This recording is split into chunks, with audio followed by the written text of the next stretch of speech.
À 23 ans, Juliette était à la rue, avec pour seule richesse un billet de 10 euros.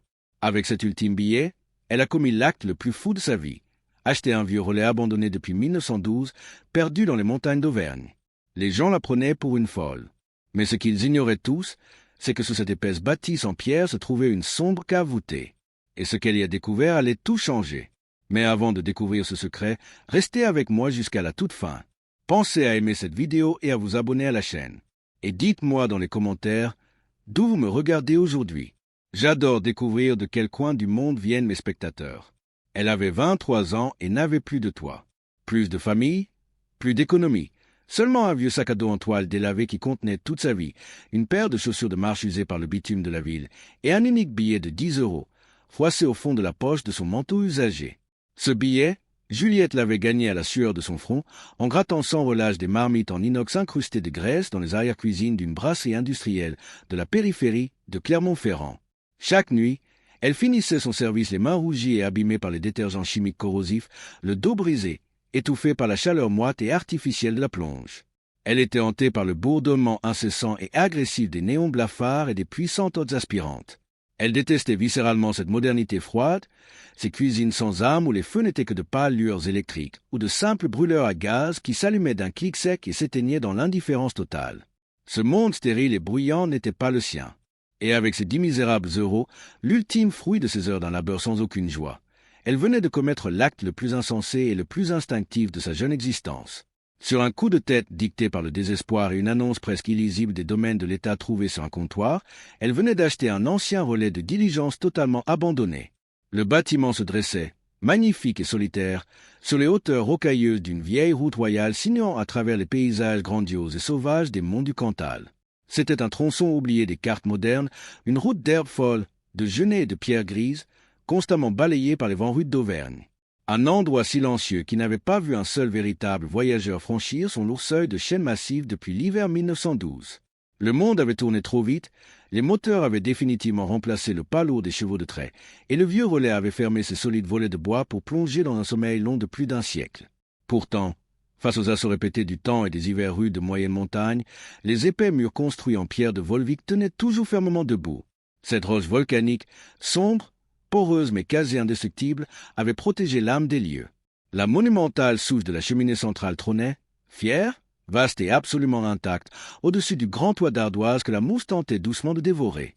C'était une bâtisse qui imposait un respect immédiat, une sentinelle silencieuse attendant avec une patience infinie que l'on vienne enfin rallumer son cœur de pierre endormi. Les rares randonneurs ou vieux bergers qui croisaient son chemin lors des transhumances n'y voyaient qu'une ruine pittoresque, un vestige romantique d'une France paysanne définitivement révolue. Mais ce que personne ne savait, ce que les notaires poussiéreux, les archives départementales et même les plus vieux villageois de la vallée avaient complètement effacé de leur mémoire au fil des décennies, c'est que sous ces fondations massives se cachait bien plus qu'une simple réserve à charbon. Cachée dans l'obscurité glaciale et respectueuse d'une antique cave voûtée, profondément enfouie sous l'épais plancher de châtaignier de la grande salle commune, reposait un héritage secret, quelque chose de précieux, préservé par le froid de la terre et le silence absolu, qui attendait dans l'ombre depuis plus de 100 ans et qui allait lier le destin de cette jeune femme à la terre brûlée de ses ancêtres d'une manière qu'elle n'aurait jamais pu imaginer. Juliette n'avait pas grandi au milieu des effluves artificiels des bombes désodorisantes, ni sous le bourdonnement strident des micro-ondes réchauffant à la hâte des repas sous vide. Son enfance, elle l'avait respirée à plein poumon, baignée dans un parfum beaucoup plus ancien, plus complexe, plus enraciné. C'était l'odeur âcre, riche et profondément réconfortante de la fumée de hêtre et de chêne clair, celle qui s'accroche pour toujours aux mailles des pulls en laine et s'imprègne dans les cheveux. Une odeur qui racontait des histoires de forêts humides à l'aube et de longues veillées d'hiver où le temps semblait suspendu. Sa grand-mère, Odette, lui avait appris à lire le monde et à comprendre les gens à travers ses effluves. Odette ne tenait pas l'une de ces chambres d'eau coquette pour citadins en quête d'un week-end pittoresque, avec des nappes immaculées, de la vaisselle fragile et des confitures sagement alignées. Non, Odette tenait une véritable auberge paysanne, une longue bâtisse rustique aux murs épais, plantée rudement sur le bord d'une route départementale cabossée, depuis longtemps oubliée des itinéraires rapides, quelque part dans les replis secrets et majestueux de l'Auvergne. C'était un véritable repère, une halte vitale pour ceux qui connaissaient la valeur d'une hospitalité sans détour. Les hommes et les femmes qui poussaient la lourde porte vitrée, faisant tinter la vieille cloche en laiton, n'étaient pas des vacanciers. C'étaient des chauffeurs routiers au visage creusé par la fatigue et la solitude de l'asphalte, des charpentiers aux mains calleuses sentant la sueur fraîche, des artisans couverts de la poussière de leur chantier. Et parfois, des voyageurs fatigués que le brouillard épais de la montagne avait contraints à trouver un refuge inespéré. Pour tout ce monde, Odette servait des repas qui tenaient au corps et à l'âme. Et la magie de cette femme trapue, au tablier toujours noué serré autour de la taille, résidait dans un élément central, le cœur palpitant de la maison, l'immense cantou. Cette cheminée monumentale, si vaste qu'on pouvait s'y asseoir sur de lourds bancs de pierre à l'intérieur même de l'âtre, dévorait des stères de bois et recrachait une chaleur vivante qui pénétrait jusqu'aux os des voyageurs transis. Toute l'alchimie de l'auberge prenait vie dans les flammes et le lit de braise rougeoyante du cantou. Juliette avait appris à s'endormir bercée par le crépitement sec des bûches et à se réveiller avec le parfum enivrant des lourdes cocottes en fonte noire suspendues à la grande crémaillère dentelée. Dans ses ventres de fer fondu mijotaient lentement, pendant des heures qui défiaient l'horloge, des lentilles du puits, petites perles vertes et minérales se gorgeant du bouillon salé et des sucs concentrés de la viande. Il y avait la potée, généreuse et fumante, avec son chou fondant qui s'effilochait sous la fourchette à côté du lard paysan, et la dot dont le vin réduisait sagement jusqu'à devenir un sirop sombre, brillant et capiteux. Mais le souvenir le plus puissant pour Juliette, celui qui lui tirait des larmes lors de ses gares épuisantes en ville, c'était le moment du pain. Odette façonnait des miches rustiques d'une pâte dense au levain, qu'elle glissait dans une lourde marmite avant de la recouvrir entièrement de cendres grises et brûlantes. La petite fille se tenait là, fascinée, écoutant le léger crépitement de la croûte qui durcissait dans l'obscurité du fer. Elle apprenait à deviner, à l'odeur exacte du grain torréfié, l'instant précis où la cuisson était parfaite, sans jamais avoir besoin de soulever le couvercle. Dans ces cuisines de pierre noircie, Odette ne préparait pas seulement de la nourriture. Elle offrait à ces hommes déracinés la chaleur d'un véritable foyer, une chaleur authentique que l'on ne pouvait obtenir qu'au prix de la sueur, du temps et d'un respect absolu pour le feu. Dans la grande cuisine d'Odette, il y avait un objet incongru, presque comique par son inutilité absolue, une cuisinière électrique blanche, flanquée de 4 plaques chauffantes, installées par un représentant de commerce persévérant à l'hiver 1978. En plus de 30 ans, cette machine n'avait jamais été allumée. Odette s'en servait exclusivement comme d'une étagère d'appoint pour empiler ses torchons propres, poser ses lots pots de grès remplis de gros sel gris et aligner ses bocaux de prunes. Pour elle, cuisiner sur une résistance électrique n'était pas de la cuisine. C'était un simple assemblage de chaleur stérile, une offense à l'art paysan. La véritable alchimie, celle qui nourrissait le corps de la glèbe et consolait l'esprit des travailleurs, exigeait le souffle du vent dans le grand conduit de pierre, le craquement rauque du bois de hêtre et la morsure vivante de la fumée. C'est ainsi que Juliette entra très jeune à l'école de la cendre, entamant un apprentissage silencieux et rigoureux, debout sur un petit tabouret de bois devant l'immense cantou. Odette ne lui enseigna jamais rien avec des thermomètres froids ou des minuteries capricieuses, mais avec ses yeux clairs et ses mains ridées. Elle lui apprit patiemment le langage subtil des braises, une grammaire ancestrale où chaque nuance de couleur dictait une loi immuable que nul ne pouvait contourner sans en payer le prix dans l'assiette. Le rouge vif, ardent et presque aveuglant, était strictement réservé à la saisie brutale. C'était la chaleur incandescente qu'il fallait pour caraméliser les sucs d'une belle pièce de bœuf ou rissoler violemment les lardons fumés de la potée en quelques secondes fulgurantes. Le gris blanc, cette couche poudreuse de cendre fine qui masquait sournoisement un cœur bouillant à plus de 300 degrés, était le domaine réservé du boulanger. C'est là, dans cette chaleur étouffée, que la lourde pâte au levain pour le pain de seigle venait puiser sa force terrienne pour gonfler et se parer de sa croûte la plus épaisse. Et puis, il y avait le rouge sombre, presque noirci sur les bords, un lit de chaleur douce, tenace et résiliente, absolument parfaite pour laisser mijoter les gros haricots blancs dans la terre cuite pendant de longues heures, doucement, sans jamais les brusquer, de l'après-midi jusqu'au déclin profond de la nuit montagnarde. Juliette apprit très vite qu'à l'école de la cendre, il ne fallait jamais regarder sous les couvercles.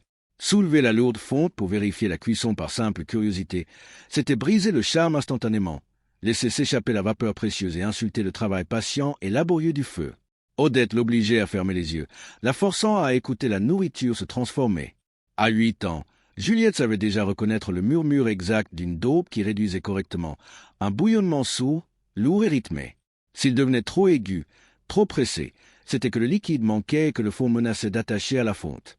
S'il était trop lent, c'était que le cœur du feu se mourait et réclamait respectueusement une nouvelle bûche. Mais le plus grand des mystères restait le pain de campagne cuit sous la cendre. Odette plaçait la vieille cocotte noircie directement dans l'âtre, recouvrait le lourd couvercle de fer avec des pelletées de braise grise, et attendait. Juliette se tenait à ses côtés, le visage rougi par le rayonnement intense du foyer.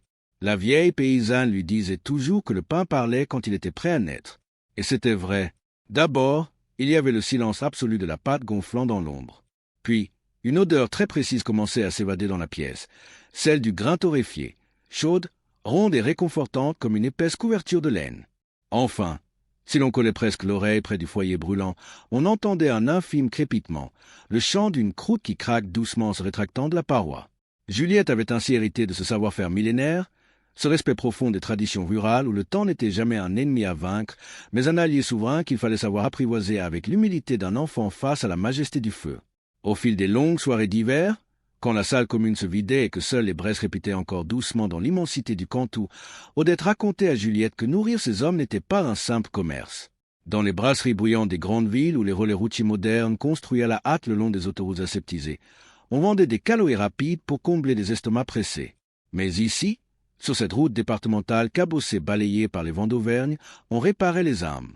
Les voyageurs qui franchissaient le seuil de l'auberge étaient souvent des hommes invisibles pour le reste du monde, des travailleurs de l'ombre, épuisés par la rudesse de l'asphalte, la morsure du froid sur les chantiers et la solitude écrasante des longues distances. Pour eux, le repas du soir n'était pas une simple nécessité biologique, c'était l'unique moment de répit dans une journée impitoyable. Odette cuisinait sur son feu de bois pour leur rendre leur dignité. La vieille paysanne aimait particulièrement raconter l'histoire de Marcel. Marcel était un chauffeur routier massif, un colosse taiseux aux épaules voûtées par des décennies passées derrière le grand volant d'un semi-remorque. Ses mains, larges comme des battoirs, étaient marquées par la graisse de moteur et les gerçures du froid. Pendant 10 longues années, sans jamais rater une seule semaine, Marcel avait garé son lourd camion sur les graviers de la cour chaque mardi soir, peu avant 20 heures. Il entrait, ôtait sa casquette délavée, secouait la pluie de ses larges épaules, et s'asseyait invariablement à la même table massive en chêne, celle qui se trouvait juste à gauche du foyer incandescent. Pendant 10 ans, il avait commandé exactement la même chose. Une épaisse soupe paysanne aux choux et au lard fumé, un généreux morceau de pain de seigle à la croûte sombre et un petit pichet de vin rouge râpeux de la région. Et pendant 10 ans, les seuls mots qui avaient franchi ses lèvres rudes avaient été un respectueux bonjour en entrant et un merci feutré en laissant la monnaie sur le zinc avant de repartir dans la nuit. Il mangeait lentement, le regard hypnotisé par la danse des flammes, absorbant la chaleur du feu. Odette ne cherchait jamais à briser ce silence sacré. Elle savait que pour un homme qui passait sa vie dans le vacarme assourdissant d'un moteur diesel, le silence d'une auberge paisible était un luxe inestimable. Mais elle mettait un soin infini dans son bol de soupe, veillant à ce que le bouillon soit brûlant et le lard parfaitement fondant, exactement comme il l'aimait. Puis vint son tout dernier mardi. Marcel prenait sa retraite le lendemain. Ce soir-là, il racla silencieusement le fond de son assiette en faïence, posa sa cuillère avec une lenteur solennelle, essuya son épaisse moustache grise avec sa serviette à carreaux, et posa ses 2 grandes mains à plat sur le bois patiné de la table. Il releva la tête, planta son regard fatigué dans celui d'Odette, et prononça la plus longue phrase de la décennie. Il expliqua d'une voix rocailleuse que cela faisait 30 ans qu'il mangeait dans toutes les cantines industrielles et tous les restaurants de France. Il ajouta avec une lenteur appuyée que cette auberge était le seul endroit sur toute la route où la nourriture avait le goût d'avoir été préparée par quelqu'un qui connaissait véritablement son prénom. Odette avait souri doucement, essuyant ses mains calleuses sur son tablier de coton, et lui avait répondu paisiblement qu'elle connaissait bel et bien son prénom. Le vieux routier avait esquissé un sourire infiniment triste et reconnaissant avant de murmurer que c'était très exactement ce qu'il voulait dire. C'était là toute la leçon qu'Odette tentait d'inculquer à sa petite fille. Un vulgaire appareil électrique pouvait chauffer un plat, mais seul le dévouement patient d'une femme veillant sous ses braises pouvait réchauffer un homme. Nourrir par commerce, c'était remplir une caisse enregistreuse. Nourrir avec l'âme, c'était dire à un travailleur épuisé qu'il existait, qu'il était respecté, et qu'il avait enfin le droit de poser son fardeau le temps d'un repas. Parmi les souvenirs incandescents gravés dans la mémoire de Juliette, aucun n'était aussi viscéral que la grande tempête hivernale de décembre 1999. Ce fut une nuit de fin du monde où le ciel d'Auvergne sembla s'effondrer avec une fureur sourde. Des vents d'une violence inouïe hurlaient à travers les vallées du Cantal, arrachant les toitures centenaires et couchant les vieux arbres imposants comme de simples fétis de paille. Sous la force aveugle des rafales et le poids écrasant d'une neige glaciale, les pylônes électriques cédèrent les uns après les autres, plongeant la région entière dans des ténèbres absolues. Du jour au lendemain, le monde moderne, si fier de son confort, se retrouva totalement paralysé. Les pompes à chaleur se turent, les radiateurs devinrent d'inutiles blocs de métal glacé, et les cuisines suréquipées perdirent toute leur utilité. Le froid, un froid mordant, lourd et impitoyable, s'infiltra sournoisement sous les portes des fermes isolées du plateau. Mais dans ce désert de glace et d'obscurité, une seule lumière vacillait encore avec l'obstination farouche d'un phare dans la tourmente, l'auberge d'Odette. L'immense cantou de pierre se moquait bien des transformateurs en panne et des câbles arrachés. Il ne réclamait que du bois sec et la force des bras pour continuer à vivre.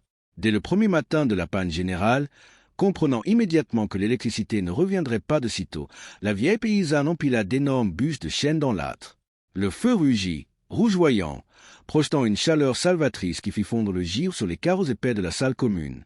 Un par un, puis par familles entières, les voisins frigorifiés commencèrent à pousser la lourde porte vitrée de l'auberge. C'étaient des personnes âgées enveloppées dans des couvertures superposées, des mères portant leurs enfants transis, des fermiers dont l'haleine haletante se transformait instantanément en buée. Pendant une semaine entière, l'auberge devint le cœur battant du village, l'unique point chaud à des kilomètres à la ronde. Odette ne s'arrêta pas une seule seconde. Elle installa ses plus grandes marmites en fonte, suspendit d'énormes chaudrons à la lourde crémaillère et multiplia les cuissons sous la cendre incandescente. Elle vida volontairement toutes ses réserves pour préparer des hectolitres de soupe paysanne bien grasse, des ragoûts revigorants au sein doux et des montagnes de pain fumant. 30, puis 40, puis 50 personnes s'entassaient chaque jour dans la grande salle, épaule contre épaule sur les bancs de bois massif, mangeant en silence, les joues rougies par le rayonnement puissant des braises. Le tintement rassurant des cuillères contre la faïence remplaçait le sifflement lugubre du vent au dehors. Dans ce refuge improvisé, la peur et l'isolement fondaient au contact de la chaleur fraternelle, dégagée par la pierre millénaire. Lorsque le courant fut finalement rétabli, ramenant avec lui le grésillement triste des néons et le ronronnement froid des réfrigérateurs, plusieurs voisins voulurent dédommager Odette. Par fierté et par immense reconnaissance, ils tendirent des billets pour payer le bois consumé et les provisions englouties. Mais l'aubergiste repoussa fermement leurs mains d'un geste sec et souverain. Ce soir-là, alors qu'elle nettoyait patiemment la suie de la crémaillère, Odette s'agenouilla près de Juliette et lui offrit une leçon d'humanité absolue. Elle lui expliqua, d'une voix grave et rocailleuse, que l'hospitalité de la montagne n'était pas un livre de comptes. Un feu qui ne nourrit que ceux qui ont de l'argent quand les voisins ont froid, murmura-t-elle en fixant les tisons ardents, est un feu qui ne mérite tout simplement pas de brûler. Lorsque l'été enveloppait les monts d'Auvergne de sa chaleur lourde et que le chant strident des grillons s'éteignait enfin dans les herbes hautes, l'auberge d'Odette trouvait un précieux répit. Les soirs où le cantou n'était plus qu'un amas de cendres tièdes, la vieille femme s'asseyait sur le perron de pierre avec Juliette, le regard tourné vers les crêtes sombres qui découpaient le ciel étoilé. C'était l'heure des légendes, le moment suspendu et sacré où elle invoquait les fantômes bienveillants de leur lignée. Avec une voix qui prenait des accents de conteuse antique, elle ressuscitait la figure mythique de Guillaume Dubois, leur illustre aïeul. Cet homme, taillé dans la même roche volcanique que les montagnes environnantes, avait érigé de ses propres mains le grand relais de diligence en 1843, à l'époque où la vieille route royale était la seule artère vitale, rude et périlleuse, traversant le Cantal sauvage.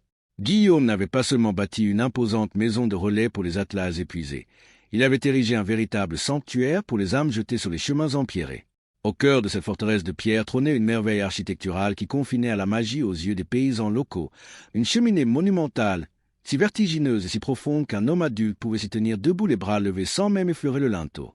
Odette décrivait avec une dévotion presque religieuse ce monstre de basalte, capable d'engloutir des troncs d'arbres entiers pour recracher une chaleur dantesque. Mais le véritable prodige, la fierté absolue de Guillaume, était l'incroyable tournebroche mécanique scellée à même la pierre. Forgé avec une précision redoutable par un maître artisan de la région, cet engin d'une complexité inouïe fonctionnait grâce à un ingénieux système de lourds contrepoids en fonte et d'engrenage en laiton poli.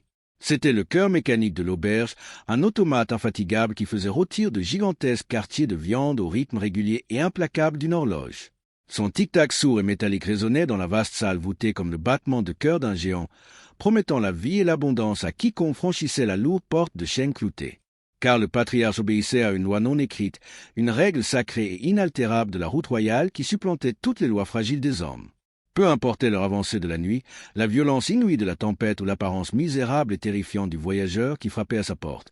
Il nourrissait chaque homme sans jamais exiger un nom, sans jamais s'enquérir d'une destination, et surtout, sans jamais demander si l'homme avait de quoi payer son écho. Odette expliquait à la petite fille, fascinée par ce récit, que cette générosité inconditionnelle n'était pas de la simple charité, mais une question de survie fondamentale et de maintien de l'ordre du monde. Un homme tenaillé par la morsure de la faim devient irrémédiablement une bête traquée. La faim efface la raison, attise la violence et pousse aux pires extrémités sur ces chemins d'altitude isolés. En offrant immédiatement un banc près du feu, une viande rôtie et une miche de pain chaud, Guillaume Dubois ne remplissait pas seulement des ventres creux, il apaisait les esprits tourmentés. Nourrir l'étranger avant toute autre chose, c'était le désarmer de sa peur viscérale. c'était assurer la sécurité absolue de tous les voyageurs de la montagne, et par-dessus tout, c'était restaurer la dignité et préserver l'humanité de ceux que la rudesse de la vie avait temporairement transformés en ombres errantes. La fin arriva sans bruit, avec la discrétion solennelle de celles qui ont passé leur vie entière à écouter les autres. Odette s'éteignit par un matin gris de novembre, alors que les premières gelées figeaient les herbes hautes du plateau auvergnat et que le silence pesait lourdement sur la vallée. Juliette avait alors 20 ans. La vieille aubergiste n'était pas alitée dans une chambre médicalisée froide et anonyme, entourée de machines clignotantes. Elle avait doucement rendu son dernier souffle assise dans son grand fauteuil de chêne paillé, celui-là même qui trônait depuis des décennies devant l'immensité du Cantou. Mais pour la toute première fois depuis un demi-siècle, la monumentale cheminée de pierre était désespérément éteinte. Il n'y avait plus de bûches de lettres incandescentes, plus de braises rougeoyantes, plus aucune fumée bienfaitrice s'élevant vers les solives assombris par le temps. Le foyer était aussi froid que l'hiver qui s'annonçait au dehors. Odette était partie paisiblement, les traits de son visage burinés par la rudesse de la vie enfin détendue, trouvant dans la mort le repos qu'elle n'avait jamais accordé à son propre corps. Ses mains noueuses et abîmées par les brûlures, la cendre et l'eau glacée, étaient délicatement posées sur ses genoux. Et dans son poing droit, serré avec une tendresse infinie, reposait sa lourde louche en fer forgé. Cet ustensile robuste, dont le manche avait été littéralement poli et sculpté par la poigne constante de la vieille paysanne, n'était pas un simple morceau de métal. C'était le prolongement direct de son âme, l'instrument sacré avec lequel elle avait puisé et servi, inlassablement, plus de 30 000 repas chauds à des inconnus, des travailleurs épuisés et des voyageurs égarés. Qu'elle ait choisi de s'endormir pour l'éternité en tenant cet objet précis n'avait rien d'un hasard. C'était l'ultime et juste révérence d'une femme dont l'existence entière avait été dédiée à la noblesse de nourrir son prochain, une femme qui savait que son véritable accomplissement résidait dans le fond d'un bol de bouillon paysan offert à un être transi de froid. Lorsque les modestes formalités d'usage furent réglées, Juliette comprit très vite qu'elle n'hériterait d'aucune fortune matérielle. L'auberge dut être vendue pour éponger les dettes d'une fin de vie sans revenu régulier, et il ne restait pas la moindre pièce d'or cachée sous un vieux matelas, pas l'ombre d'un carnet d'épargne. Mais la jeune fille n'avait que faire de l'argent. Son véritable héritage, elle le récolta elle-même dans la suie et le silence de la grande cuisine endormie. Elle prit la louche de fer forgé, dont le contact froid la fit d'abord frissonner avant de lui transmettre une force indicible. Elle récupéra la grande pince à braise de forgeron, cet outil massif aux mâchoires d'acier qui avait permis à Odette de dompter et de sculpter le feu rougeoyant pendant des décennies avec une précision d'orfèvre. Et enfin, avec un respect confinant au sacré, Juliette souleva la lourde cocotte en fonte noire. Cet objet magnifique, sombre comme la nuit auvergnate, était incrusté des stigmates de 10 000 feux. Ses parois extérieures étaient profondément noircies, mates et rugueuses, marquées par d'innombrables heures passées sous les cendres brûlantes du Cantou, tandis que son fond intérieur brillait d'une patine inaltérable, miroir des milliers de potées et de pins de campagne qu'il avait vu naître. Juliette glissa soigneusement ces 3 reliques, lourdes et encombrantes, dans son grand sac de toile délavée. Elle ferma la porte de l'auberge une dernière fois, quittant les lieux sans une larme, car elle savait intimement que tant qu'elle porterait ce fer à cette fonte, le feu de sa grand-mère ne s'éteindrait jamais tout à fait. Le retour brutal au présent avait l'odeur rance de l'eau de Javel et le bruit strident du métal heurtant violemment le carrelage. 3 ans après la disparition silencieuse d'Odette, Juliette survivait péniblement sous les toits de zinc gris de Clermont-Ferrand, recluse dans une minuscule chambre de bon insalubre. C'était une pièce mansardée et glaciale, balayée par les courants d'air, où l'humidité constante dessinait des cartes de géographie lugubres sur les papiers peints lépreux. Chaque matin, bien avant l'aube, elle descendait dans les entrailles souterraines d'une immense brasserie frénétique pour y affronter des montagnes de casseroles encrassées de graisse industrielle. Dans cette cuisine moderne et étouffante, tout n'était que fureur, précipitation et acier inoxydable aveuglant. Les chefs de parti aboyaient des ordres brefs, immédiatement couverts par le vrombissement perpétuel et assourdissant des puissantes hôtes aspirantes. Les cuissons n'étaient plus guidées par l'instinct ou l'odorat, mais strictement chronométrées par les hurlements aigus et incessants des minuteries électroniques. Juliette, les mains perpétuellement rougies et crevassées par les détergents chimiques, observait ce balai purement mécanique avec une infinie tristesse. Elle avait très vite compris l'imposture. Les plaques à induction dernier cri et les puissantes rampes de gaz bleuté accomplissaient certes leur tâche avec une efficacité redoutable, produisant des centaines de portions à la chaîne. Mais ces flammes parfaitement domestiquées et ces champs magnétiques invisibles étaient au véritable Cantou d'Auvergne ce qu'un néon d'hôpital est à un coucher de soleil estival. Ils généraient de la cuisson. Ils produisaient des calories, mais ils étaient tragiquement incapables d'insuffler la moindre parcelle de chaleur humaine. C'était de la nourriture morte, servie à la hâte à des clients pressés par le tumulte de la ville. Juliette encaissait ces cadences infernales en serrant les dents. s'accrochant au souvenir réconfortant de la lourde cocotte en fond noir qui l'attendait sagement dans sa soupente. Mais au mois de mars de sa 23e année, la misère urbaine vint la frapper avec une violence inouïe. La municipalité dépêcha un expert qui constata de profondes lézards structurels dans les fondations pourries de son immeuble. Le verdict tomba, implacable, sous la forme d'un arrêté de péril imminent sèchement placardé sur la porte d'entrée.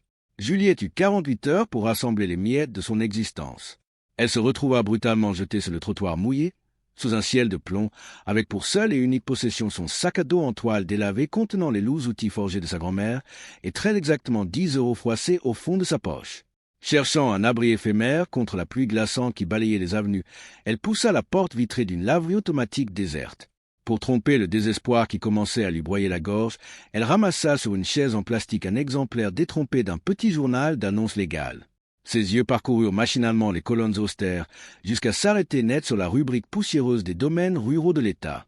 Là, un encart minuscule la foudroya. Session communale. Ancien relais de diligence, 1843. Mur massif en pierre de Volvic. Cheminée monumentale intacte. Ancienne route royale. Plateau cantalien. Mise à prix symbolique, 10 €. S'adresser à la mairie du canton. Son sang ne fit qu'un tour. La description correspondait trait pour trait aux légendes de son enfance. C'était le relais bâti par Guillaume Dubois. L'administration, incapable d'entretenir ce patrimoine isolé, cherchait simplement à se débarrasser d'une ruine oubliée au milieu des genêts. Juliette plongea la main dans la poche de son manteau et serra convulsivement son unique billet. Ce n'était plus du hasard, ni même du désespoir. C'était l'appel silencieux de la pierre et de la cendre. Dès l'aube, Juliette quitta la grisaille oppressante de la ville pour s'enfoncer au cœur des terres rudes du Cantal. Le trajet fut une longue succession de correspondances hasardeuses en car et de marches sur les accotements de routes départementales isolées, mais rien ne pouvait éteindre la fièvre qui brûlait désormais en elle. Lorsqu'elle poussa la porte de la petite mairie de la commune rurale, l'employé municipal, un homme d'un certain âge aux lunettes épaisses, la regarda avec un mélange d'incrédulité et de pitié bienveillante. Il prit son billet froissé de 10 € sans prononcer un mot, apposa le lourd tampon de la commune sur un vieux registre poussiéreux et lui tendit un objet qui pesait lourdement dans le creux de sa main tremblante. C'était une clé monumentale en fer forgé, noire et rendue rugueuse par les siècles, grossièrement attachée à une simple cordelette de chanvre tressée. C'était la clé d'un royaume oublié, le passe-partout de son propre sang. Juliette entama alors la toute dernière étape de son voyage, marchant de longs kilomètres le long de l'ancienne route royale. Le ciel lourd et cotonneux du massif central pesait sur ses épaules fatiguées, tandis que le vent frais et vif balayait les vastes étendues de bruyère pourpre et de genêts dorés. Puis, au détour d'un virage rocailleux surplombant le vide, le relais apparut enfin. Il se dressait là, imperturbable, telle une forteresse endormie protégeant jalousement la vallée en contrebas. La façade en pierre sombre de Volvic n'avait pas bougé d'un millimètre, défiant les tempêtes hivernales avec une insolence majestueuse. Une large cour pavée de galets inégaux menait à une lourde porte en chêne massif, bardée de larges clous oxydés et de ferrures épaisses. Le cœur battant à tout rompre, la jeune femme glissa la vieille clé dans la large serrure. Le mécanisme, plongé dans un mutisme absolu depuis plus d'un siècle, offrit une légère résistance avant d'émettre un cliquetis sourd, métallique et définitif. La porte pivota dans un long grincement rauque, laissant entrer un large faisceau de lumière laiteuse qui coupa l'obscurité comme une lame. Juliette fit un pas à l'intérieur, retenant presque son souffle. Elle pénétrait dans un véritable conte de fées rustiques, un monde magique figé dans un sommeil centenaire. La vaste salle commune était miraculeusement préservée des ravages de l'humidité grâce à l'épaisseur de la roche volcanique. La lumière rasante révélait un magnifique plancher fait de très larges lames de châtaignier, recouvert d'une fine pellicule de poussière immaculée, et des poutres maîtresses si épaisses qu'elles semblaient pouvoir soutenir la montagne elle-même.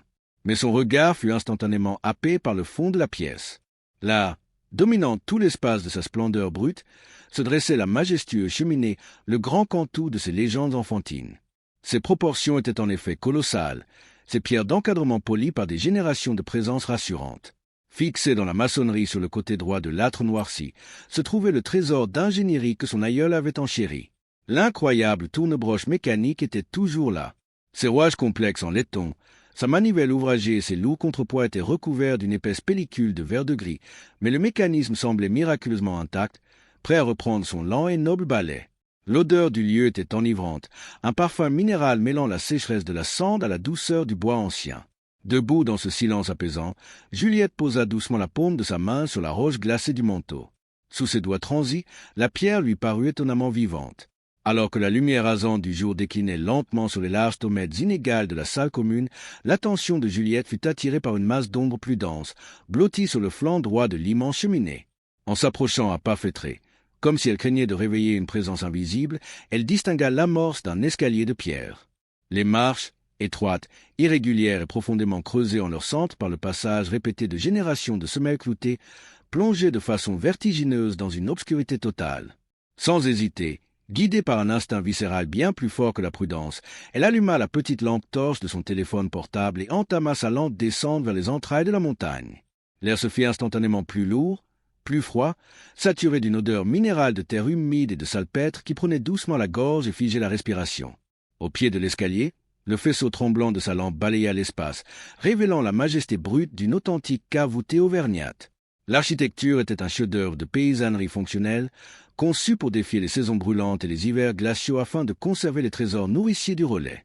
Les murs de soutènement, épais de plusieurs mètres, dessinaient une arche de pierre parfaite au-dessus de sa tête. C'était ici, dans cette pénombre constante et protectrice, que s'opérait jadis la lente maturation des lourdes meules de Cantal et des fromages de Salaire, dont on devinait presque l'empreinte circulaire sur les épaisses étagères de chêne vermoulu.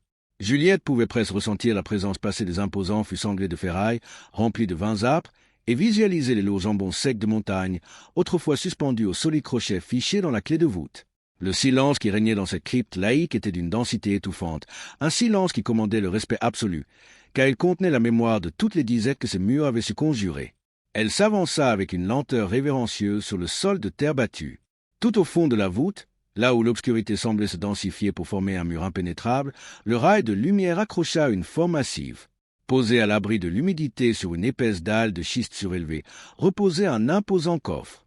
Il était façonné dans un bois sombre, noueux, taillé à la serre par des mains qui cherchaient la solidité indestructible bien avant l'élégance bourgeoise. Les angles du meuble étaient farouchement protégés par de lourdes ferrures anciennes, noircies par les siècles et piquées d'une fine dentelle de rouille superficielle. C'était très exactement le genre de réceptacle qu'un homme prudent fait forger lorsqu'il souhaite soustraire au regard du monde quelque chose de fondamental, quelque chose destiné à survivre bien au-delà de sa propre chair. Le cœur cognant à tout rompre contre ses côtes dans l'écho étouffé de la cave, Juliette posa son téléphone sur une saillie rocheuse et glissa, ses doigts rougis par le froid sous l'épais rebord du couvercle. Le bois brut était froid et rugueux sous ses paumes. Elle prit une profonde inspiration, ancra ses pieds dans le sol meuble et poussa avec toute l'énergie de son désespoir. Les vieilles charnières forgées, grippées par plus de 100 ans d'immobilité absolue, protestèrent dans un long gémissement métallique, un cri strident qui déchira le silence millénaire de la voûte. Le lourd panneau de chêne bascula en arrière dans un nuage de poussière sèche. Juliette s'approcha, la respiration suspendue, et pencha son visage au-dessus du gouffre béant pour percer le mystère.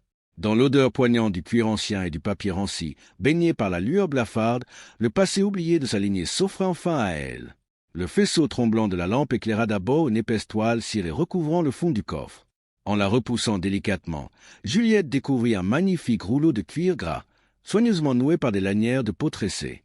À l'intérieur reposait un ensemble d'outils de cheminée forgés à la main, la grande clé de remontage pour le majestueux tournebroche mécanique, une série de trépieds en fer de taille décroissante et 3 superbes louches en cuivre martelées au longuement sombre. Ces objets, pieusement préservés de la morsure de la rouille par une fine couche de graisse animale appliquée il y a plus d'un siècle, semblaient n'attendre que la chaleur bienveillante des braises pour reprendre du service. C'était l'arsenal silencieux d'un maître du feu, dissimulé là avec la certitude absolue et inébranlable qu'une main familière viendrait un jour s'en saisir à nouveau. À côté de ce rouleau, posé en plein centre du coffre, se trouvait une bourse en toile de jus grossière, étrangement lourde dans le creux de la main.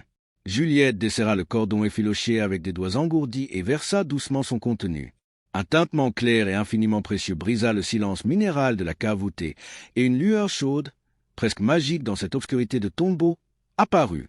C'étaient des pièces d'or, des dizaines de pièces de 20 francs or, les fameux Napoléons à l'effigie couronnée, frappés de dates s'étalant tout au long du XIXe siècle. Ce pécule, miraculeusement soustrait aux tourments de l'histoire et à l'oubli des hommes, représentait une véritable fortune. C'était la promesse inespérée d'un toit digne, d'une réparation des toitures, d'une renaissance matérielle pour les murs de basalte. Mais curieusement, face à cet or pur, le cœur de Juliette battit moins fort que lorsqu'elle posa ses yeux embués sur le véritable trésor, dissimulé tout au fond. C'était un registre monumental, lourd comme un bloc de pierre, protégé par une épaisse reliure en peau de veau patinée par des milliers de caresses rugueuses. Juliette l'extirpa avec une infinie précaution, retenant son souffle de peur de voir le papier se désagréger. Il s'agissait du grand livre d'or du relais de diligence. 69 années ininterrompues de chaleur humaine, s'étendant de l'ouverture triomphale en 1843 jusqu'à la fermeture mélancolique en 1912. Tournant les grandes pages au bord bruni par les ans, elle vit défiler des milliers de noms tracés avec application, des provenances lointaines, des destinations pleines d'espoir et des dates de passage. L'encre noire et la calligraphie majestueuse de son aïeul Guillaume laissaient peu à peu la place, dans les dernières pages, à la mine de plomb hâtive et incertaine de son arrière-arrière-grand-père, un homme confronté au déclin brutal de son monde ancestral. Elle fit glisser les feuillets de papier de chiffon jusqu'à l'ultime page, là où l'épopée de la diligence était définitivement arrêtée. Le dernier message, daté du 14 mars 1912, n'était pas un simple bilan comptable. C'était le testament bouleversant d'un homme qui voyait les moteurs froids et bruyants remplacer la sueur des chevaux et la poésie de la route. D'une écriture penchée vers l'avant, comme pressé par le chagrin, il avait consigné le nom de son tout dernier voyageur arrivé en automobile. Puis il avait tracé ces mots, simples et foudroyants. À celui qui rouvrira ce livre, je laisse nos outils dans le ventre de cette cave, car ce qui repose au sec finit toujours par renaître un jour, le dernier voyageur est parti. Que Dieu garde la route. Une larme brûlante glissa sur la joue de Juliette et vint mourir sur la page centenaire. À cet instant suspendu dans les ténèbres, elle comprit avec une certitude absolue que tout son passé ne l'avait menée ici que pour accomplir ce destin. Le retour à la civilisation fut bref, motivé uniquement par la nécessité absolue de redonner vie à la pierre. Dans le bureau feutré d'un numismate respecté d'Aurillac, quelques-uns des précieux Napoléons d'or furent échangés contre d'épaisses liasses de billets neufs. Juliette n'avait aucun désir de luxe. Son ambition tenait tout entière dans le conduit bouché d'une vieille cheminée. Avec ce premier pécule inespéré, elle fit l'acquisition d'une vieille camionnette Peugeot utilitaire. C'était un de ces fourgons robustes, à la tôle cabossée et au moteur diesel increvable, dont le ronronnement laborieux semblait taillé pour affronter les routes escarpées du plateau cantalien. Elle remplit l'arrière du véhicule de tout le matériel indispensable, des brosses métalliques à poils durs, de l'ourceau en zinc, des dizaines de sacs à gravats, des gants de chantier en cuir épais et un simple lit de camp à armature tubulaire. Dès le lendemain, à l'aube, la véritable résurrection commença. Le premier mois fut entièrement consacré à une lutte acharnée, un combat physique et harassant contre un siècle d'abandon et d'obscurité.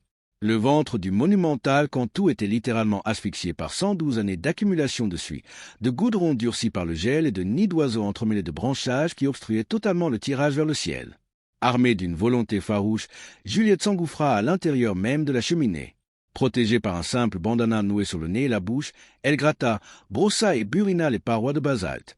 La suie noire et grasse tombait en une pluie incessante, recouvrant ses bras nus, s'infiltrant dans ses cheveux et maculant son visage d'un masque de charbonnier. L'effort lui brûlait les muscles des épaules, l'air vicié piquait ses yeux, mais chaque éclat de créosote qui se détachait de la paroi représentait une petite victoire décisive sur l'oubli. Elle ne fut d'ailleurs pas seule dans cette tâche titanesque. Un matin clair, le vieux secrétaire de mairie, celui-là même qui lui avait remis la lourde clé forgée, gara sa modeste berline dans la cour pavée. Profondément touché par le courage insensé de cette jeune femme solitaire, il avait retiré sa veste en velours côtelé pour venir lui prêter main forte.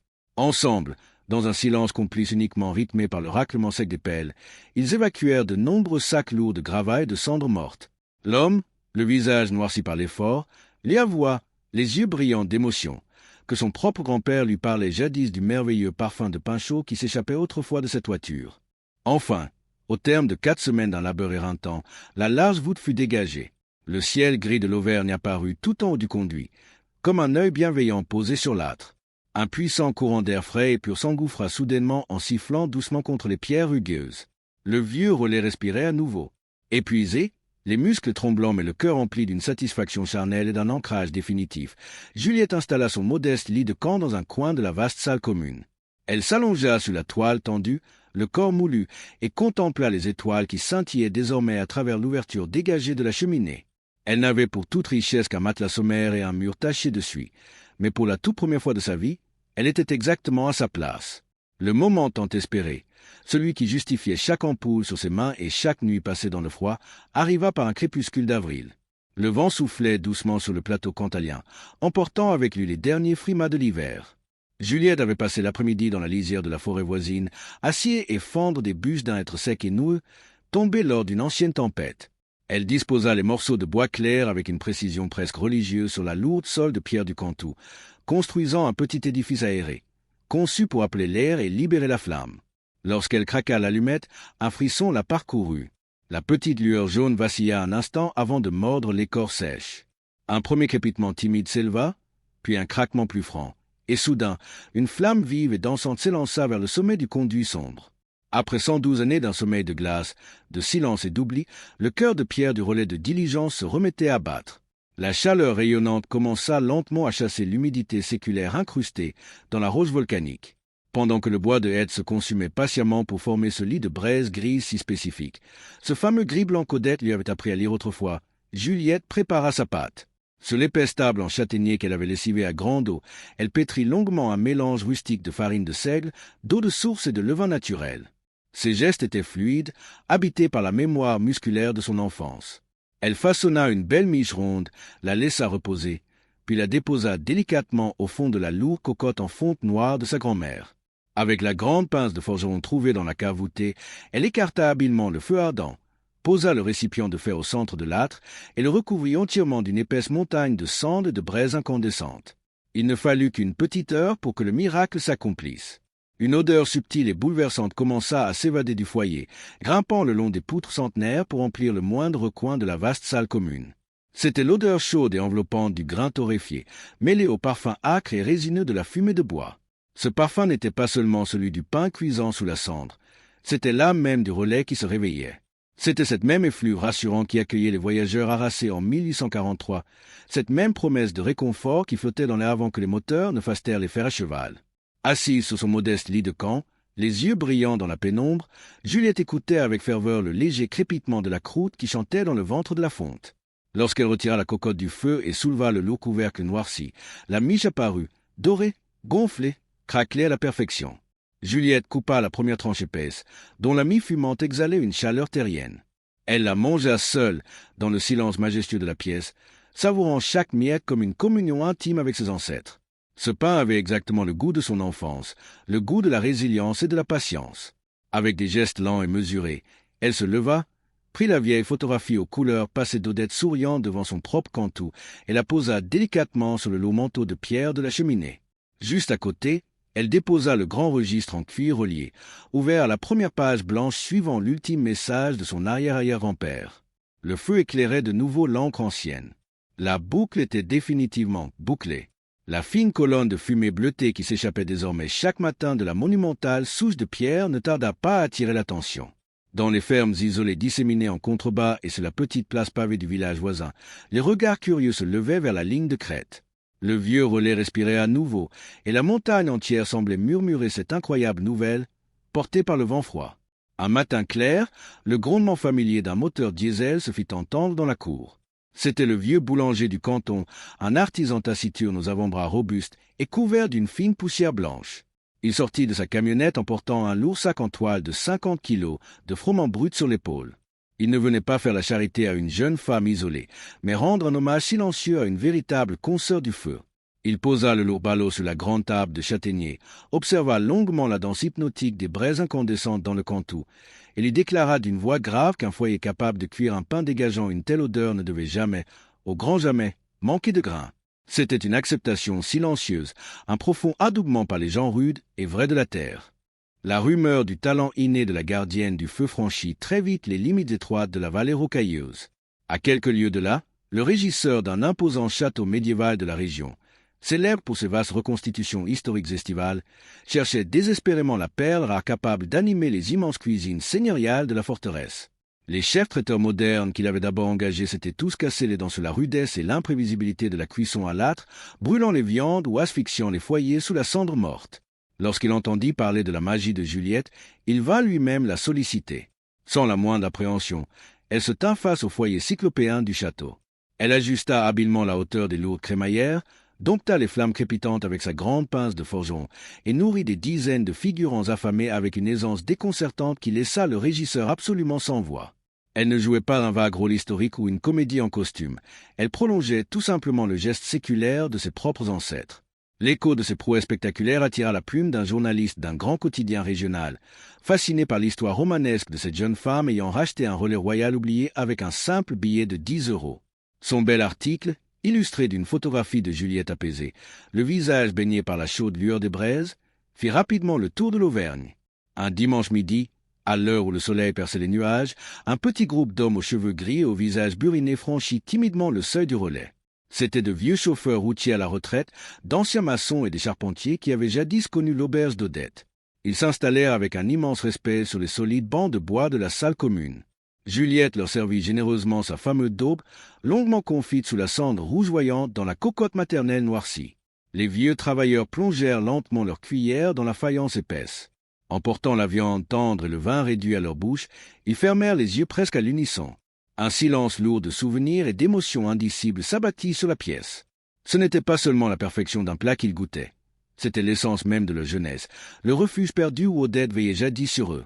Le goût authentique et profond du passé était enfin revenu, ressuscité par la magie brute du feu et l'infinie patience des mains de Juliette. L'automne s'était installé sur le plateau cantalien avec cette gravité silencieuse et majestueuse propre aux hautes terres. Assise sur les lourdes dalles de pierre du perron, Juliette enveloppa ses épaules d'un épais châle de laine bouillie. La nuit était tombée, claire, glaciale et d'une pureté absolue, révélant une voûte céleste piquetée de millions d'étoiles scintillantes. Derrière elle, la longue façade sombre du relais de diligence semblait respirer doucement dans la pénombre. De la monumentale souche de basalte s'élevait une fine colonne de fumée blanche et droite, un fil d'Ariane odorant qui montait se fondre dans l'immensité du ciel nocturne. En contrebas, l'ancienne route royale s'étirait comme un ruban pâle à travers les bruyères endormies, balayée par le vent, la même où les lourds attelages faisaient jadis résonner la pierre sous leur fer. Dans ce silence majestueux, seulement troublé par le ululement lointain d'une chouette et le murmure apaisant de la brise dans les genêts, Juliette mesura le chemin inouï qu'elle venait de parcourir. Elle songea avec une immense tendresse à la longue lignée d'hommes et de femmes dont le sang paysan battait dans ses propres veines. Elle pensa à Guillaume, l'imposant bâtisseur de 1843, qui avait dressé ses murs inébranlables pour défier les siècles et abriter les âmes de la montagne. Elle songea à son arrière-arrière-grand-père, cet aubergiste au cœur lourd qui avait eu la sagesse de confier les outils du foyer à la fraîcheur d'une cave, sachant intimement que ce qui repose dans l'ombre finit inévitablement par renaître. Et, par-dessus tout, elle pensa à Odette. La vieille femme lui avait enseigné, avec une patience infinie et sans jamais formuler de grandes théories, que tenir le feu était le métier le plus vieux et le plus noble du monde. C'était là l'ultime et profond secret de la cendre. Quand on est une petite fille de 5 ans chargée de porter de menus brindilles pour raviver des braises, on ne comprend pas encore que ce labeur quotidien est en réalité un sacerdoce sacré. On l'assimile lentement, saison après saison, au rythme des mises de sel qui gonflent et des soupes paysannes qui frémissent. Un âtre, comprit Juliette avec une clarté fulgurante face à la nuit, n'a absolument rien à voir avec une simple cheminée. Une cheminée d'agrément est une décoration bourgeoise, un luxe éphémère que l'on allume pour flatter l'œil le temps d'une soirée. Un âtre, lui, est vital, il est une promesse inaltérable. Une promesse silencieuse, profondément gravée dans la suie et le basalte, signifiant que quiconque franchira le lourd seuil de chêne trouvera sans condition la chaleur, le réconfort et la dignité. C'est le sanctuaire absolu offert aux voyageurs, la certitude immuable qu'il y aura toujours une lumière vaillante pour guider ses pas fatigués. Juliette Dubois avait eu 23 ans et s'était retrouvée à la rue. Elle n'avait pour toute richesse qu'un sac de toile délavé et un unique billet de 10 euros. Elle l'avait dépensé pour acheter une ruine oubliée sur une crête perdue des volcans d'Auvergne, et ce fut la plus belle décision de son existence.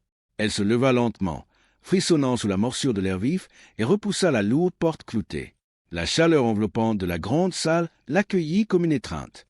Sur le manteau de la cheminée, sous le regard éternellement bienveillant d'Odette figée sur sa photographie, le grand registre de cuir restait ouvert, attendant paisiblement le prochain nom.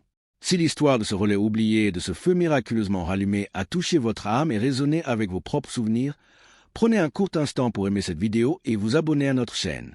Partagez ce récit autour de vous, avec ceux qui chérissent encore la valeur inestimable de la patience, de la transmission et de la chaleur humaine. Vos réactions sont le bois précieux qui alimente notre propre foyer. Alors n'hésitez pas à nous confier dans les commentaires quelle est cette odeur si particulière qui vous ramène immédiatement à la cuisine de votre enfance. Merci de nous avoir accompagnés sur cette route oubliée et à très bientôt pour une nouvelle histoire de nos campagnes.